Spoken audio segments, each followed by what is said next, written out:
our patient is in supine position. We have already cleaned the joint in order to access the lesion, and we have already applied the distraction through Hintermann retractor. Now you can have a better view of the osteochondral lesion. We see the chondral lesion and we see the chondral bone exposed. It is mandatory to verify the stability of the lesion and to obtain shoulder around the lesion that are really stable and fixed. So now we are checking and we are looking for this stability. As you can see, we are not happy for the posterior stability, and so again we come back with a curette in order to achieve the perfect stability of the shoulders. So we need microperforation, we need bone marrow stimulation. That's why in this surgical time we are performing our microperforation all around the lesion.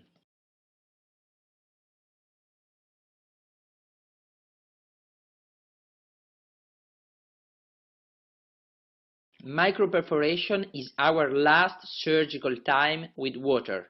From this moment we need a dry joint.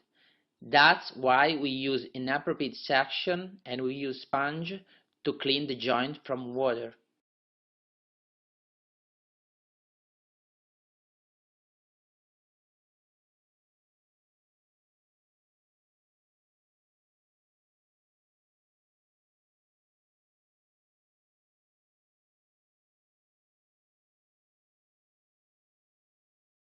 Once we have as a result a stable lesion in a dry joint, we are ready to study the shape of the lesion.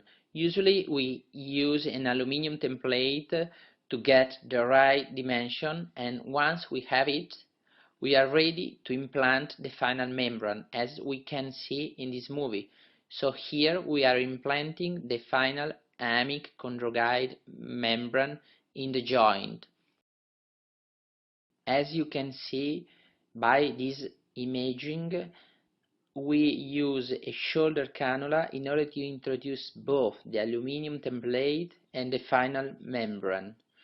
Once the membrane is well seated and the anatomy is restored, we fix it with a fiber glue on the top. We prefer, for a technical reason and for a biological reason, to use the fiber glue only on the top of the lesion and not underneath, in order to let to our bone marrow stimulation to arrive to our membrane.